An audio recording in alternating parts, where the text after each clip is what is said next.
Thank you all so much for coming. It's apparently a very popular topic, talking about assessment. And so I just want to preface getting started with letting you all know that I had nodules on my vocal folds, and I had surgery back in August to have those removed. So if at any point my voice starts wearing down or things like that, I can't project as well as I would like to or that I used to be able to before I get started. So just letting you all know. And if at any point you need to scoot out or you feel like this isn't the right presentation for you or you'd rather be somewhere else, please feel free to go. I will not be offended by it.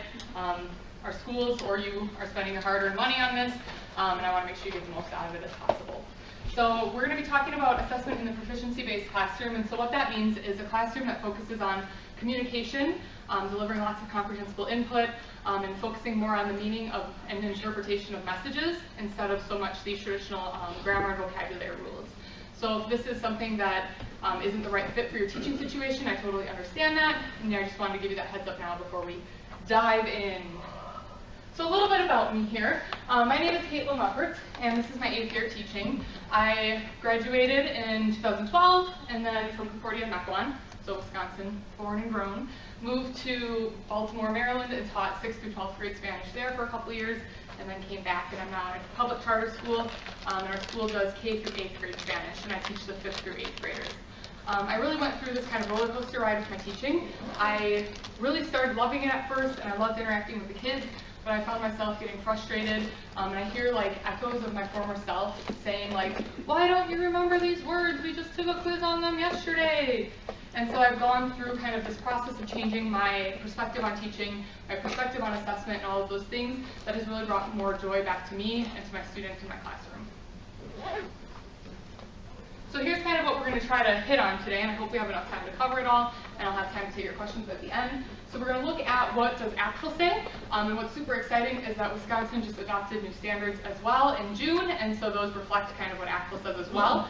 I didn't know that when I submitted this, it just happened to be lucky for me. We're going to talk about what the difference between performance and proficiency is. I'm going to give you some ideas for summative assessments, focusing on the different modes of communication. I'm going to tell you some of my grading hacks so I don't spend 400 years sitting at my desk grading papers or the weekends. And I'm going to talk about student self-reflection and portfolios as well with these assessments. So first thing, what does WAFLT say? So how many of you are pretty familiar with a lot of these benchmarks and things? Okay, so WAFLT talks a lot about students' ability to communicate messages in the target language and also understand messages in the target language. And that is where their proficiency guidelines are based on, and that's what I will be focusing on today. So starting at the smallest amount of language to getting to be able to talk about bigger ideas, more complex ideas, less concrete ideas as they move up this proficiency thing here. So I did link in my presentation for you if you want to go in and look at these more directly for interpretive, presentational, interpersonal. And I'm just going to go through and kind of summarize some of the information that I felt was the most important for me in understanding what WAFLT expects that changed my perspective on assessment. But you can take a look at those more in depth later on. So novice performance really talks about very familiar or practiced or memorized language. This was important to me because I found when I was using a textbook and teaching and when students were doing conversations and things and skits that they had written, those things are great, but a lot of that is actually very practiced and memorized language, which was interesting for me to find out, which is a novice level performance according to WAFLT. Also simple language, words, phrases, and sentences, so when students are able to write or when they're speaking, if they're just saying one word or one phrase or short sentences. When they're being assessed, it includes in the descriptors strong visual support, so if you have something visual to show them to point at that helps them. And this formulaic, but then this really got me when I read through it. It may require a sympathetic audience to be understood. Hopefully we are that sympathetic audience for our students. But just knowing that they're going to go through this process of language acquisition, which is super messy, and that they're trying to communicate messages, and we need to be very sympathetic when we are reading through that and when we are grading them. So kind of give you an overview of novice performance. Intermediate, it's a little bit different here. So again, it's still familiar, so meaning things that they've already learned about, that they've talked about in class, things that they're used to hearing about or writing about and things like that. they can fully understand short, non-complex text. So and what they mean by fully understand doesn't necessarily mean they're going to get every word, but they're going to understand the full message and the full meaning from that. Everyday topics that are interesting to them, or topics that you have previously studied. So again, those things that are familiar to them. And when they're able to produce, they're moving up into not just words and phrases, but they're being able to put together sentences and series of sentences, and some connected sentences. So their writing craft is starting to improve with their ideas. They're able to interject their own thoughts and preferences. So maybe they can say a couple of things about what different people like, but then they can say, oh, I don't like this thing in relation to someone else. So they're interjecting their own ideas, primarily in the present, but the other tenses mixed in there, because as we all know, when we naturally acquire language, we don't always acquire present before past and things like that. And then again here, when they're speaking or writing, they are understood by audiences that are accustomed to language produced by language learners. So all of us as language teachers, we're probably used to trying to listen to, and I say trying to listen to and trying to read the work that our students are producing, but that's not necessarily everyone is used to that, so they might not be understood by everyone, but those of us who are used to that type of language and used to seeing those types of things that they do, we will be able to understand it. And then as we move into advanced, so familiar topics still, but then it says some new concrete social, academic, and work-related topics. So getting a little bit more unfamiliar to them, more academic in their language. They can understand the main ideas and the supporting details, so not just the main ideas anymore. It talks about narrations and descriptions in all major time frames, so all of the tenses, so they're not just sticking to one. They can kind of mix and intermingle those tenses. And they can produce full paragraphs that are organized and detailed, and be understood by audiences that are not accustomed to language produced by language learners. So a lot of native speakers would be able to understand them easily without having to struggle through that. But it doesn't mean it's going to be perfect, doesn't mean that there's not going to be errors and things like that in it as well. And again, I will give you guys access to this PowerPoint, so you don't need to write everything down if you don't want to. I just always hate feeling rushed when I do that in mine too. So the next important distinction that we need to talk about is performance versus proficiency, because a lot of times these words get interchanged when we're having discussions about assessments. It took me a really long time to kind of digest and comprehend this. So performance is really what we are able to assess in the classroom, and performance really talks about using a language that has been learned and practiced in an instructional setting. So we are in a classroom, these are the things that we are doing as a class, what we are practicing as a class, and they're performing on a certain task related to what we are doing in class. It still should reflect here, and this is super important. So when we're talking about assessments, the assessment should reflect authentic, real-world use of language. Okay? So I really want to stress that, because a lot of times, and I know that I used to do this a lot, and grammar is not a bad thing. It definitely helps us improve our craft, improve our writing and our speaking and things like that. But in the real world, in the real use of language, we understand small children when they're speaking to us and they say funny things and they say them weird. People understand me when I try to speak my best Spanish, even though it's not perfect. And that's real and authentic. And so I want to emphasize too that when we are assessing our students, that it is reflecting that. What is the point of learning a language and using it? To communicate, right? And to be understood and have to exchange messages. And that's where the emphasis of my assessment here is placed. And I had to go through a huge mindset shift when I started learning about this. And then the idea about proficiency, we really cannot measure this in class. So if you're talking about performance, they might perform a certain level on this writing assessment. They might perform a certain level on this speaking, or on this listening, or on this reading. But the sum of all of those performances can kind of give us a little idea of the proficiency of the language that's in their brain. But there's no real way to measure the language that's in their brain, and that would be their true proficiency. So if we took our kids and plopped them down into a country in Spain and just watched them and see how they went and how they got through, then we could get an idea of their proficiency. But we aren't really able to mimic that in our classroom. So when we are talking about assessing them, we are assessing them on performance assessments. And again, proficiency talks about it doesn't matter how the language was learned, but again, it's more spontaneous and less practice. So I just threw this little description here on performance and on proficiency. And again, this biggest thing here with performance is that it's sustained, or for proficiency, proficiency is sustained performance across all the tasks in all the contexts.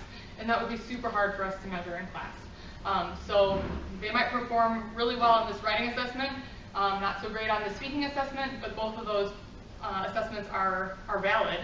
There's not, one's not necessarily better than the other, it's just in this specific context, this is how they did. In this specific context, this is how they did. Proficiency would be in any context, across all contexts, here's how they can do. So I wanted to make that distinction there. So when I'm assessing my students, and this is for summative assessments, I do very small daily formative grades as well, and I can chat with some of you after if you want to hear about what I do for that, but this is going to be focusing on what I do for my summative assessments, and I do these typically at mid-quarter and at the end of the quarter, and that's what works for me. If depending on what situation you have, if you have units, if you have things that you work on, you might want to arrange them then. But I test them on their modes of communication. So the first one I do is I always do the listening assessment, and I have linked a video of me doing a listening assessment in my classroom in case any of you want to see what that looks like. Especially when you're working with novices or intermediate students, using a visual support. So I will oftentimes take something that we have done together. If we are talking about the calendar and different events that are happening and different special days and things like that, I will leave the calendar up on the board and I will talk to them about it while they listen to me. I'm not going to say the exact same things that we talked about in class. I'm going to phrase things differently, but it's going to be familiar to them because that's what it says that novices and intermediates can handle and are able to produce. Because I teach through 8th grade, we don't really have any of those kids hitting that advanced level. And so with the listening assessment, what I do is I have them listen to me talk one time with nothing out in front of them, and I just say all of the things. I go slowly, I point to things, I gesture for them to aid and scaffold their comprehension, and then they're just listening and trying to understand. Then I'll have them take a piece of paper and a writing utensil, and I will say the same things again, maybe not exactly word for word, that's okay. And I will have the students in English, because that's what our L1 is at my school. I will have them write down in English what it is that I said, the main ideas. I tell them to try to get as many details as possible, but it's okay if they don't get every word. And I will pause after each sentence to give them time to write. But this way I am actually checking to see what messages that they are understanding. You know, if they don't get every word, that's okay, but are they getting the main idea? Are they understanding what I'm saying? Because that's a real world use of the language, right? People are going to speak to them, they're going to have to listen and understand the messages. And so that's what I'm trying to mimic with my listening assessments. Questions on that one? Yes? Do you do individual or with a group? A whole group. Okay. Yes. Yes. Oh. Any other questions on that one? Can we move on? Yes? Like how many points would this be or how long? I just make, it's pretty arbitrary for me, but I just make everything out of 10 points. And basically what I do, and I'll talk more about the grading a little bit later on, but what I do is I tell them I'll have them underline main ideas and things like that, and if they get so many, then it's this grade. If they get, you know, between this range of main ideas, it's this grade. There's also rubrics you can use too, and I'll talk about that a little later on. Reading is the same way, so I will type up a familiar text to them. So oftentimes in my classes, we will talk about the calendar, we will talk about our preferences, we will do interviews, we will talk about describing different locations in town, and every day that we talk in class, we write a text together. So when it comes to the assessment, I type up those texts that we have created together as a class. So again, it's familiar to them, or if it was on a familiar topic or something similar to what they've been exposed to before. And something that's super important is when you're putting text in front of students, to not overwhelm them, use large font, like I usually use size 14 or 16, and give them lots of white space on the paper too. That's important as well. I do read the text out loud to them. And again, they're not writing yet. They're just listening to me or looking at it and following along the first time through, and then they also have a copy in front of them, and then they do the same thing. They translate into English, because again, I'm looking to see what messages that they're understanding, if they're understanding what is being communicated to them. And I have a lot of kids that will freeze when they get to a word they don't know, and sometimes I'll throw in bigger words or more complex sentences that combine some similar ideas just to see if they can catch on to that. And so I'll tell them, if you don't know, that's okay, just draw a line and skip over it and move on. I want to see what you do know, not what you don't know. Because the idea of this is to celebrate where they're at and to celebrate their success and not worry about, well, you lost this point or you lost this point. It's really encouraging them and celebrating what they do know. And so I do have linked here a sample reading assessment that I gave to my students at the end of the first 4.5 weeks of school, and then a video of me kind of introducing that and doing that with them in class as well, so you can kind of check that out. Questions on reading? You might ask me why I don't ask them specific questions about the reading. That is because, I just thought of that question for myself. That is because, sorry, I appreciate it. No, thank you. You're like my favorite kid in class. When they give me like the courtesy laugh, and you like laugh way I think after. it's funny. Thank you. You're my favorite. No, so like because this is something I struggled with. I was like, oh, I'm just gonna ask them some comprehension questions about this.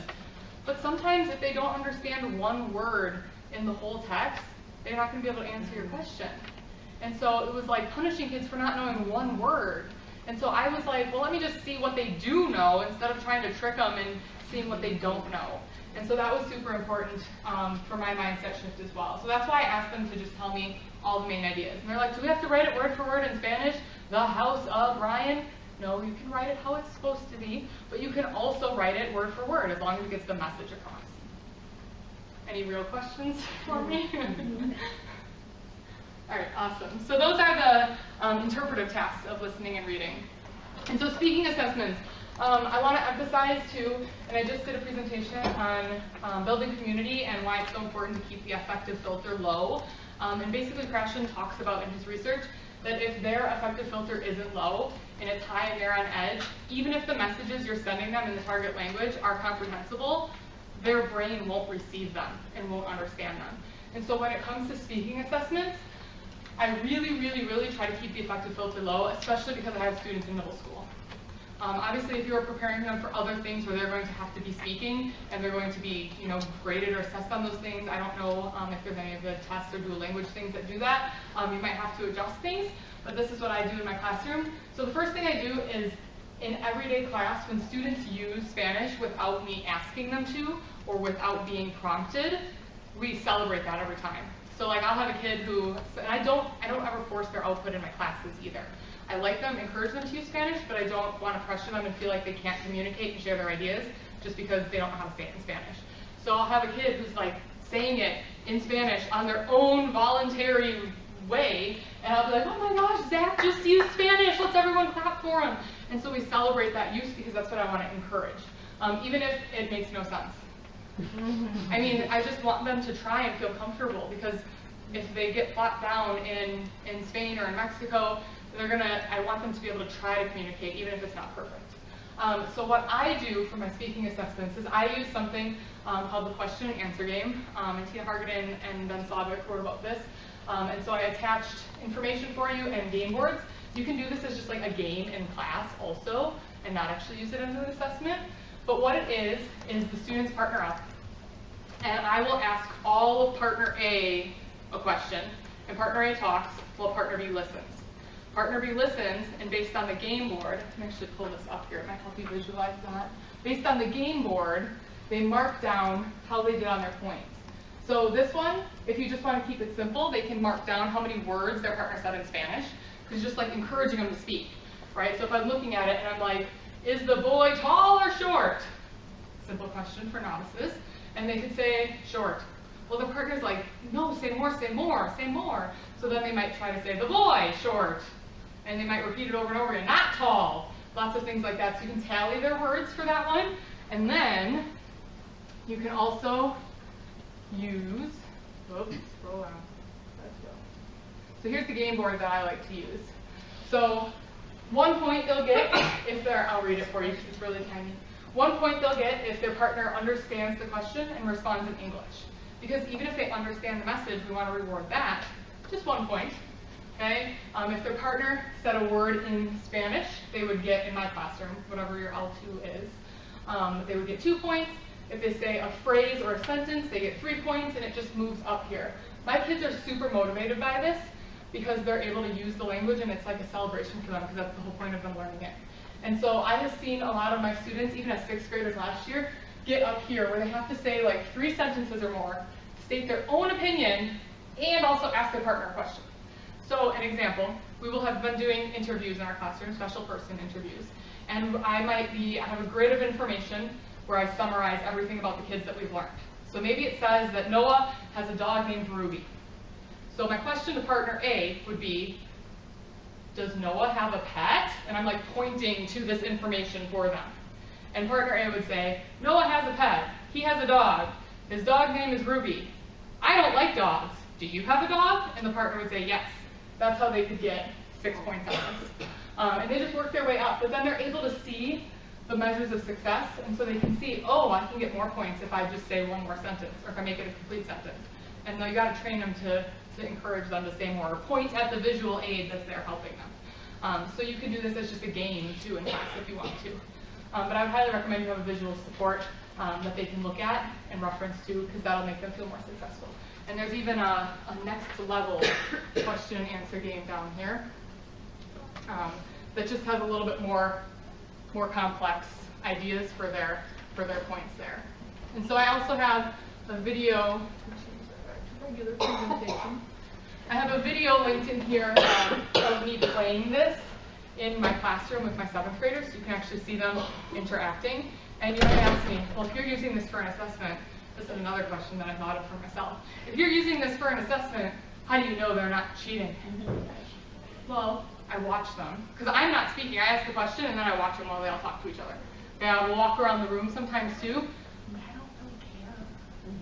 My thing is, and I know that sounds crazy, but my thing is I want them to feel comfortable speaking the language. And so I will purposely partner them up with people they're less inclined to cheat with when they do this activity. But I do use this as an actual assessment as well. So you can see here, there's other rubrics you can look at as well that kind of correlate to proficiency levels for the question and answer game. But I want them to get in the habit of using the language comfortably without having to spend forever going through files of language in their head, and just not being afraid to make mistakes and not overthinking it. So that's what I use for speaking, but I also don't always assess my students on speaking until they're in 7th and 8th grade. I hold off on that one because I want the language to build up in their brains so they feel successful. Any questions on that one? How long are your middle school programs? Well, what do you mean by that? Like length of the course, is it a quarter or a semester? So we have the students kindergarten through 8th grade in Spanish. Oh, that's right. And they do have to take it all the way through. They're required. It's 3 days a week, but it is all year. So, any other questions? Are there any openings in your district? There's only 2 of us in the school. I'm sorry. So you're staying? Not yet. We can talk later. Okay. And then the last mode of communication that I assess, and these are my favorites, and I just did a writing assessment yesterday with my students, is I love reading their writing. I love it, I love it, I love it. I was so scared the first time I gave them a writing assessment, because when I had been teaching with a textbook previously, it was very practiced and rehearsed. I'd be like, write a paragraph to describe yourself. And they would like panic, because we weren't writing frequently in class. I wasn't modeling that for them. I wasn't showing them what it looked like to write a good paragraph in Spanish. And so every day I write in my classes, and we summarize what we do for the day in Spanish, and we write a paragraph together every single day. So they have that writing modeled for them, so when it comes to the assessment, I give them the paper. I also will have visual aids up if I want them to write about something specific. So if I wanted them to describe their classmates, I might have that grid of information up that has their classmates' information on it.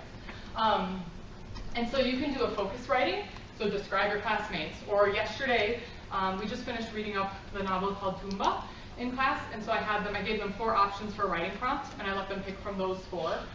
Or you could do a free write and just say, here you go, write about anything for 10 minutes, or for 20 minutes.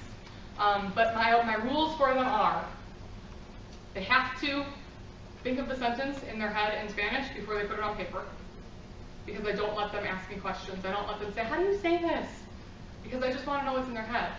So I always have to remind them, if you don't know it, find a different way to say it, or just don't even say it at all. Or start a new sentence, start a new idea, start a new story, start a new topic.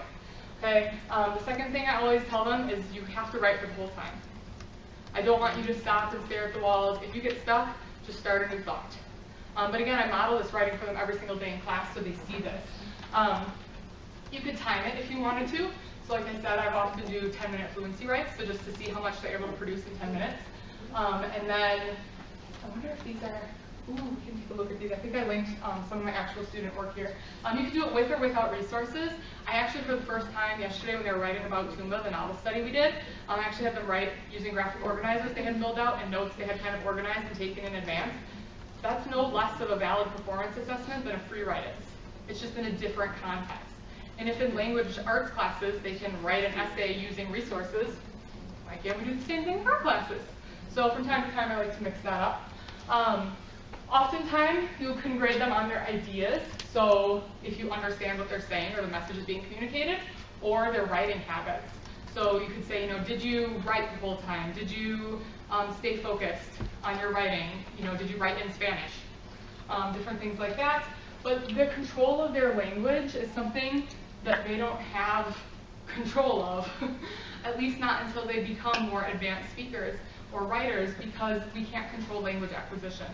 And you have to think about the way that kids and how we all acquire languages in two separate ways. We have our natural acquisition that we acquire from interacting with messages in the target language, and we also have our conscious learning, where the monitor can actually look at what we're trying to communicate and say, oh, we gotta fix this, we gotta fix this. They're two separate centers. And so when I have my students do the writing, I want this to come from their acquisition, and I want them to just flow, have the language flow out of them, not focus as much on the accuracy because they don't have as much control over that. And again, the goal of that is to communicate a message that can be understood.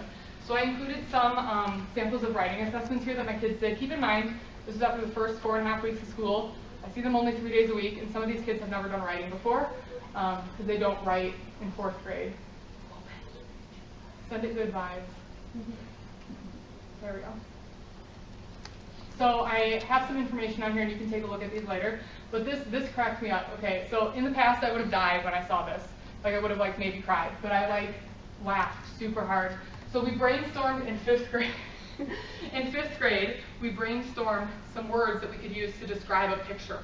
And so this kid, and he's a lower student. This is not, my low comment there does not correlate to any actual performance level. But he literally just copied down the words that we had brainstormed together over and over again.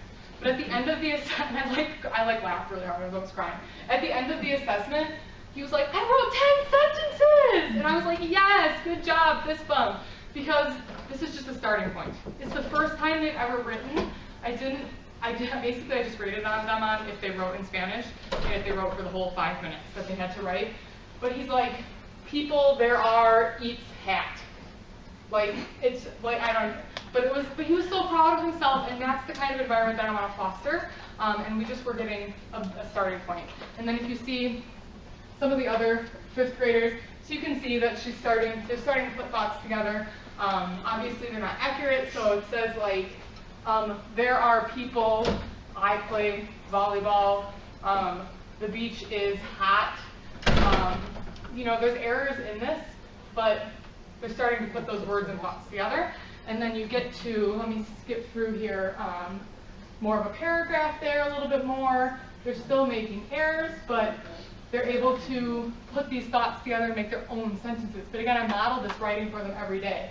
So 6th grade, so this student actually is brand new to Spanish this year. Tiny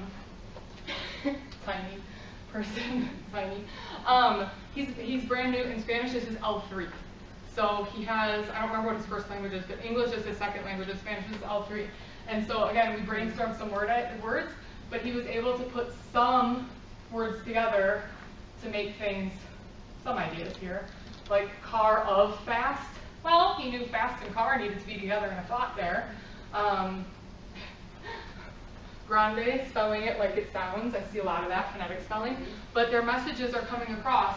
And so again, that was a low 6th grade example here. So more of this one. There are many people in the park of Sheboygan. Many people wear sunglasses. So a lot of this one, again, I know some of you don't speak Spanish. I'm so sorry, I don't have other language examples. But they're putting thoughts together and just not 100% accurate. And then one of my 6th graders, and this was timed, they had 2.5 minutes to write about each picture. So that's where the 4 blocks are. And she started incorporating, it's cold, it's not hot, which I told them is another trick to write more, by saying the negatives of things. But you can still see it's not necessarily a complete sentence. Many people on the beach are missing a verb. But those are things that, again, will improve with time. And so 7th grade, she was brand new last year. So she had never had Spanish before 6th grade. Se llamo Lydia. So instead of saying me llamo, my name is, or I call myself, little things like yo es muy interesante. But we can understand what she's trying to say, even if it's not accurate exactly. And then, again, so the 7th graders, they were to describe themselves. And then at the end here, the 7th graders, so this was 10 minutes they had to write this one, but I was really excited because mi otra amigo, my other friend, I never taught them that, like explicitly. But they're able to pick it up on it because they listen to me, or I will include it in our writing, and things like that. And so the spelling, especial, it's not spelled that way. Those things will come with more exposure to the language, but this is what's possible. We're teaching for long-term results. These students, I only started teaching them this way with a focus on proficiency last year. So they have had a little over a year, and they're able to produce. And so again, I have some 8th grade examples. That one's really hard to see. The animal, Eli, animal favorite, a koala. Eli, food favorite, people, pizza and people. That was a joke, he doesn't actually eat people. But then at the end here, one of my students, she's throwing in, she even is catching the Eli le gusta in Spanish before their name. How many times kids don't remember that? Throwing in exclamations like, how delicious, or how gross, in the middle of paragraphs and things like that. Organizing them by ideas and organizing her writing there. Here's the past tense, existía, and I never formally taught them any of that, we just used it. So it does come with time, and I'm super impressed with what they're able to produce. And this is, again, I wish I had brought in some of the writings we did yesterday, but this was, again, back in the end of September. So I'd encourage you to model that writing for them and get them writing there, because it's awesome. I just love it every time I read their writing. Even if it's bad, I love it. Any questions on the writing? Yes. Like, how do you model? What are some examples of how to do it, demonstrate? Yes. So I use a strategy called write and discuss every day in class. I'm not sure if you're familiar. And so basically, whatever we talk about, and there's videos on my YouTube. I have a link to my YouTube at the end of this, and you can just find that on there. But basically, whatever we talk about in class using oral language, I will sit down and write out a summary of as a paragraph under a document camera, and they all help contribute to that. And then once we have this text, we'll go back and read through it, but they're seeing it all put together, and I try to throw in connecting words and things like that to make it better than maybe what they would do on their own.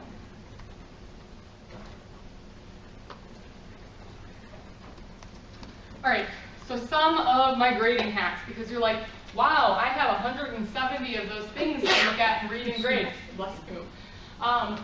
I don't read through word for word every single thing that my students write. I don't get paid enough to do that. I would literally be spending all of my weekends, spending all of my time doing that. But I do make sure that the students get an opportunity to share, especially after they've written something, but that we work on that together, because them learning how to self-assess and self-reflect is also an important skill in life. So what I'll do here is I'll have students highlight or underline specific ideas or content on a rubric. So for example, for the writing that I just had, man, I wish I would have brought some of the stuff I just gave them this past week. For the reading, the students had to read about some characters we made, and then they had to tell me in English what it meant. I created a rubric that said, you know, internal characteristics, external characteristics, other information. If you have all of the external characteristics, you get an A. If you had like 3 to 5 of them, you get a B. Things like that. So you could create rubrics specific to your assessments if you would like to, or not. It's time consuming. But have the students mark what you're looking for. So oftentimes with listening and with reading, I will say, if you mentioned that it was Mrs. G's birthday, underline that. If you said that Lana's cat had a birthday, underline that. If you said there was a soccer game, underline that. And then I will say, if there were 20 ideas, I will say if you had between 15 and 20, you get this percent or this score. Because I have control over that. I know some of us don't always necessarily have control over those situations, but I also don't expect perfection from the students. So I'm not expecting they're going to get every word I say or every idea I say, but as long as they're getting the majority of it, I want them to feel successful. So you can set those however you need to. And like I said here, you know, if you have X amount of ideas, it's an A. If it's less than that, sometimes if it's less than that, I just tell them to turn it into me and I'll look it over. Sometimes I don't have enough information to actually grade them. And I will ask them to come back during their study hall time or during homeroom time and finish it for me or redo it. And I told the kids, they're like, well, what if we just fail and don't want to do it? I'm like, oh, well, that's not enough information for me to actually assess your performance. So I'm not going to fail you. I'm not going to give you a 0. I'm just going to make you come in another time and do it. So you might as well just do it in class. Save yourself the headache. Because, some of them are lazy like that. And then, again, setting the bar for success. We want them to be encouraged by this. And I'm not ashamed to say that 90% of my students get A's in the quarter because I'm assessing them on what they do know and their ability to understand and communicate messages. And I understand that they're not going to be able to do that at the same rate. So those writing assessments that you saw before, even though some kids barely made sense, but some kids made a lot of sense, they get the same grade in my grade book because they're both putting their best effort in. Because that looks differently for every student, depending on what baggage they're carrying them into school with them every day, what if they slept the night before, how long they've been in class for, if they have any IEPs or other things like that that challenge them. And so for me, I've kind of become fluffy in that sense in HR, but I'm okay with it because my students feel encouraged and they feel successful and they want to keep learning Spanish. And so that's my biggest goal. But again, grading in class, biggest thing. And with the writing, I don't know if I included this in here, so I'm just going to tell you about it. With the writing, because they write to communicate, right? And if no one looks at it, they're going to be like, well, why did I bother doing this? I let them share with a neighbor. I say, turn and talk to your partner and tell them what you wrote about, or share your writing with them, so they feel like at least someone has read through it. I skim through all of their writing and peruse it, but I don't mark it up. I don't fix errors. There's no evidence that fixing errors, error correction actually impacts acquisition. And it might actually, when they get that back, make that effective filter higher and make them feel bad. And so I don't spend my time doing it because it doesn't actually help. Now, if you wanted to create an editing checklist that you could have them look at before they turn it in, you could have them apply some of those grammar rules and things to it before they hand it in. But doing that error correction, the research just isn't there to support that with acquisition. And then again, the student reflection has been huge for me this year. So I included my self-reflection sheet that I made for the students to fill out. And so basically it talks about during each section of the assessment, how did they feel, why did they feel that way, and what they're going to do better to do well the next time. And so I actually had a lot of my 6th graders during this listening one on the first one write that they felt nervous because I was talking too fast. That's great feedback for me because that means I need to slow down. And that's fine, that's totally legitimate, but then when I looked at it, they still got it anyway, so maybe it's more of an internal thing that they're struggling with. And then with the speaking, I also only do that with 7th and 8th grade. So the speaking, I had them include with the question and answer game, the things that helped me say more, so getting them to recognize what supports actually help them. So their partner encouraging them, or having the chart on the board with the information that we were talking about. And then again, trying to do better. And then the writing is the thing that we spend the most time looking at because it's pretty concrete to look at and see the improvement on. So not only do they do that, but they also take a look at I have summarized kind of here the performance levels. And so what I have them do is I have them look through their writing, I have them read through the performance levels, and I have them circle which one they feel their writing is at. I also then have them share it with a classmate, and their classmate will tell them and discuss with them which one they feel their writing is at. And then based on that and how the student feels about their own writing, they will fill in up here about their performance level, what they think it was and why. So I'm like, you need to learn how to support your claims with evidence. That's the skill we have to have in life. So I said, go back through what this says and pull out some phrases. So was it original sentences? Did you write in paragraphs? Do you still have trouble with your spelling? Are there some of these things that your partner showed you? And then what I have them do is I set a goal for the next assessment. And I tell them, because we do it every 4.5 weeks, I'm like, you're not going to be jumping from intermediate low to advanced low. That's just not going to happen. And I said, you might want to either stay the same or try to go for one level up. And then I also have them fill in what they're going to do to write better next time and to reach their goal. I have them sign it and date it. And then, because they could just fill it in with whatever they want, right? I actually spend a day doing one-on-one conferences with students. So I put in a movie. We all need a break sometimes. I put in a movie and I call them over my desk one at a time, and we spend like 2 minutes talking. I look at their writing, I look at what they wrote, I make any changes to it, and I talk to them about what they said that they're going to try to do. Because a lot of times students will say that in order to write better, they're going to study more. I'm like, study what? We don't have traditional notes. We don't have a lot of these things. What I do is I do take pictures of the text that we write every day, and I put those on Google Classroom for them. So that's something they can go back and reread, those types of things. But the other biggest thing that's going to help them write better is reading more. So we spend time every single day reading in Spanish, and so a lot of times when you get to the upper levels, they want, or the performance levels, they want them to incorporate other tenses and things like that. Well, we don't always use those in class, but they can read them in a book. And so I will really encourage them to choose challenging books to read, or focus more during reading time, or things like that that will help them. But it just is that 1 or 2 minutes where they got that one-on-one attention. We discuss their work, and then we staple these and we stick them in a portfolio. And they just live in that portfolio all the years I have them. And what's really great is I pull these out at parent-teacher conferences. And so then I actually, during parent-teacher conferences, this is what I use to spark my discussion. Since most of my kids are doing well grade-wise, I can actually pull it out and say, hey, here's the work that the student has been producing. Here's the reading that they read and what they were able to tell me it means in English. And a lot of the parents are super impressed. They're like, oh, I don't even know what this says in Spanish, which is funny too. But I'm like, oh, it's a little weird sometimes what we write about, but that's okay. But with the parents, they feel very impressed, especially when they look at the writing. They're like, wow, they've only been at the school for 4 months and they're able to write this much. Or, wow, they can write in paragraphs. Oh my gosh, I can't even understand what that says. They're just really taken aback by it. Because sometimes from parents, I'll get, actually the parent this fall, like 3 weeks ago, say to me, oh, well, my son says he came home and he hasn't learned anything new this year. And I'm like, oh, here's his portfolio of what he's able to produce and what we do all the time.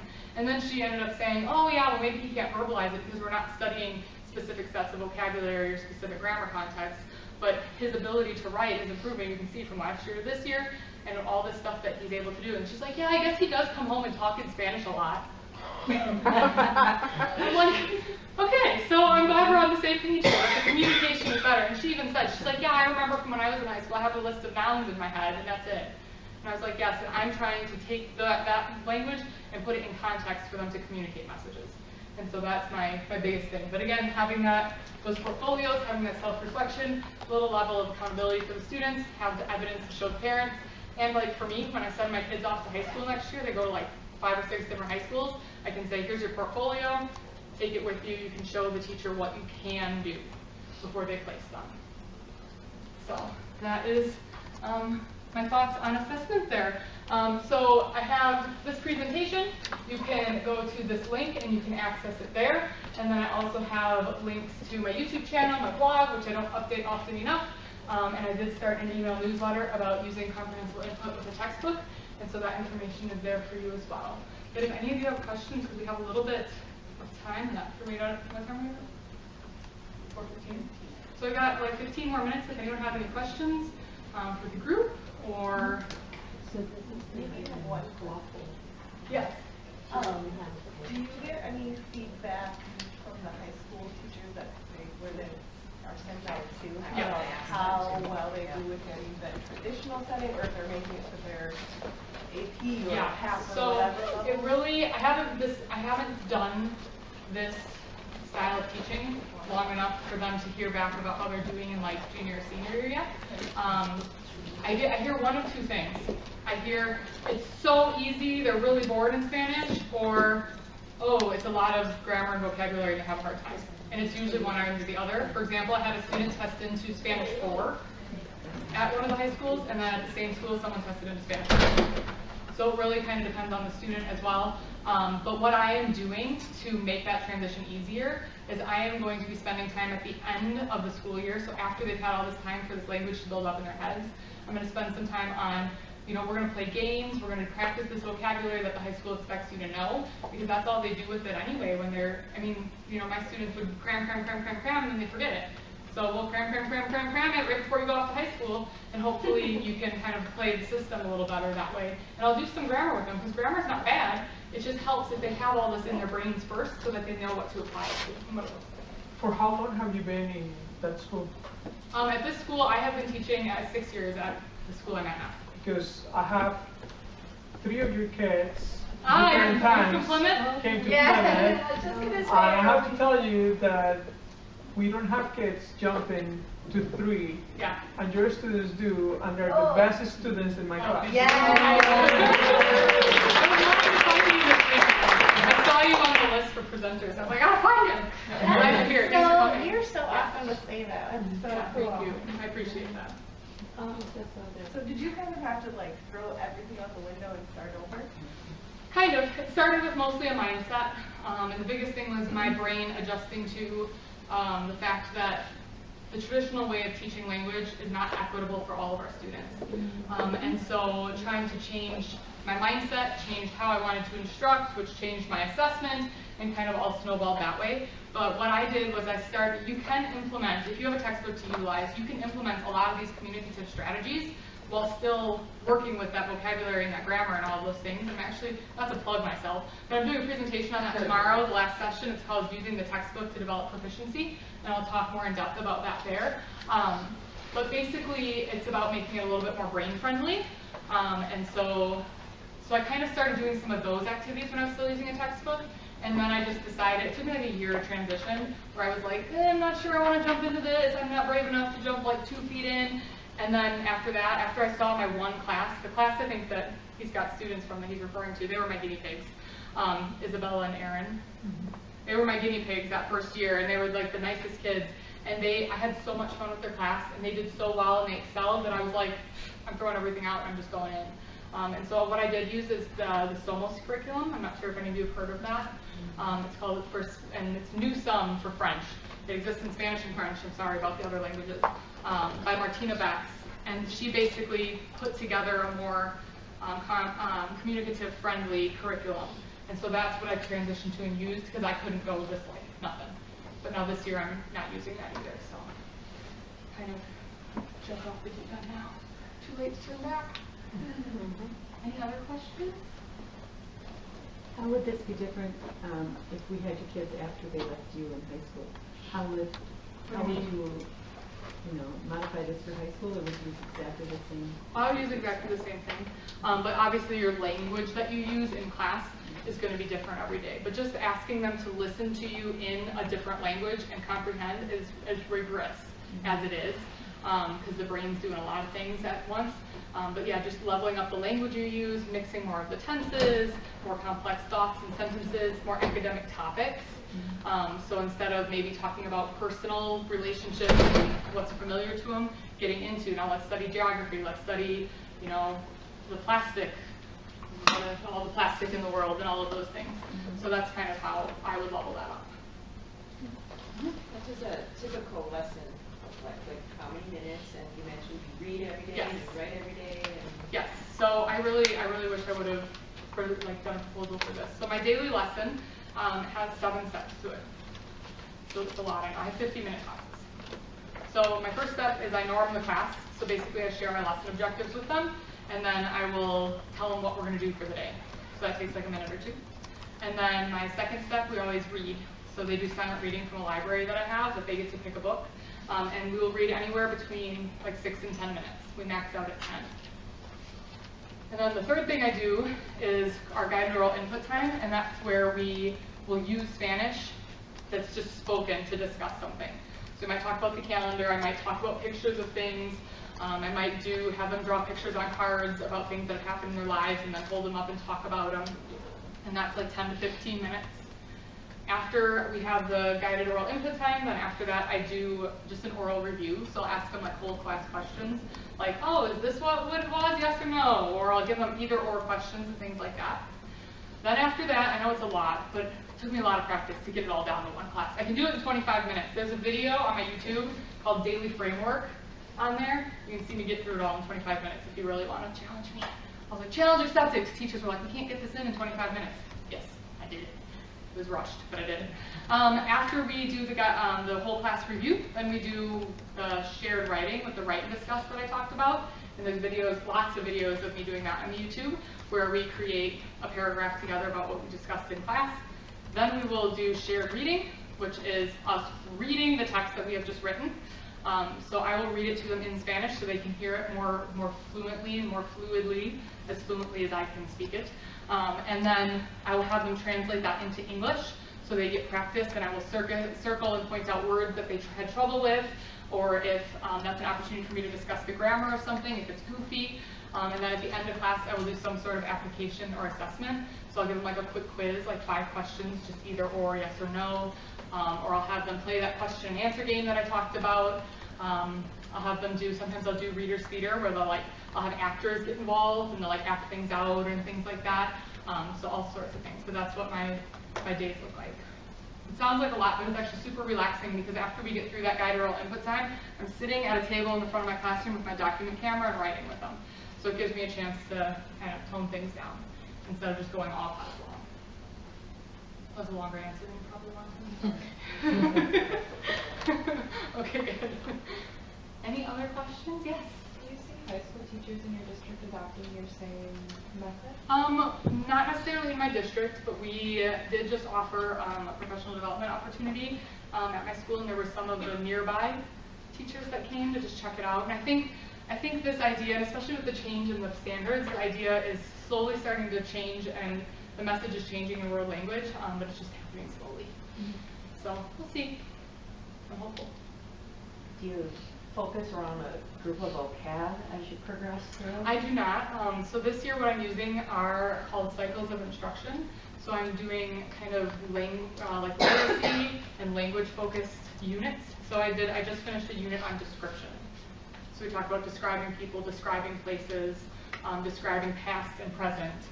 And then we'll move into narration, so like telling stories. And then we'll move into combining both of those together. In the descriptions, couldn't that be a chunk of vocab? It could be, yeah. I mean, it makes you feel safer to say. Yeah, absolutely. Yeah, you can make that work too. Whether your students generate it or a teacher does, just as they ease in. Yeah, absolutely. And if you have, I mean, depending on what, like if you're working from thematic units, you could make those units fit into those focuses no matter what. Or if you even have a textbook like places in the city, like things like that would be great for description and describing things like that and talking about them. So yeah, it depends. There's always a way to make it work and to modify it to make your comfort level and also what's best practices for the students. So did you come up with a cycle of I did not. Okay. Tina Hargaden has written a book called Stepping Stones Year 1 and Beyond, and so that's where I learned those from. Any other questions? Otherwise, if you have individual questions you want to ask, that's fine. In case you're the shy student that doesn't want to speak up, I will allow you to come talk to me after class. That's fine. So otherwise, I'll send you all off. And oh well, all right. Well, I guess that's that's that. I don't know. Very good.